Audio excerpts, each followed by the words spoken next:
তারপরে আমার ভাই সালিশ মাতুব্বার ওই মাওই সাফরে নিয়ে টিয়ে যায় সবাই পাওয়ার ধরে ওই বউ আনছে জানেন না। ওরা বাধা দিচ্ছে মা ভাই বোন কাউরে দেখতে পারবি না, হয় কাউরে দেখো না, ওকে দ্বারা যাতে পারবি না, হয় যাবো না। আমার মাওই সাফকে বাড়ির দ্বারা বাসা বাড়াইতে দিয়ে রাখছে রায় আমার বাইরে ওরাই খাইয়ে লাইছে আমাকে সাথে। এখন আপনাদের অভিযোগ যে ওরা ওরাই নির্যাতন মারছে, করছে। ওকে নির্যাতন। আমার ভাই মরছে নালি মরতো না, আমার ভাই বাড়ি থাকলে কোনোদিন মরতো না। কি করতো আপনার ভাই? আমার ভাই সব কাজ করে। আমার ভাই বড়দের একটা বার হয়েছিল, বড়দের সব কাজ করে আমার ভাই। যে কোনো কাজ আমার ভাই করে, কোনোদিন বসে থাকে না।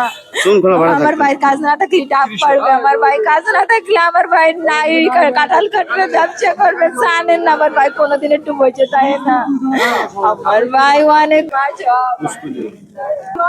খাইছে সেইটা এখন আপনার আমার যে বাসায় থাই সেই বাসার মানুষের দ্বারা জিজ্ঞেস করেন। আমি কি কোয়ান্ত বাবা যে আমি তো সে বাসার মানুষ তো এখন এই জায়গায় নাই। এখন আপনি বলেন যে কি হয়েছিল ঘটনা? আমার সাথে কিছু হয় না। পরশুদিন রাত্রে আমার শাশুড়ি বলতেছে আর এই যে ওই আমার এই মায়ের সাথে বিটার বলছে উনি আবার যুদ্ধ হয়ে গেছে আমাকে বাসার ধারেই থাকে।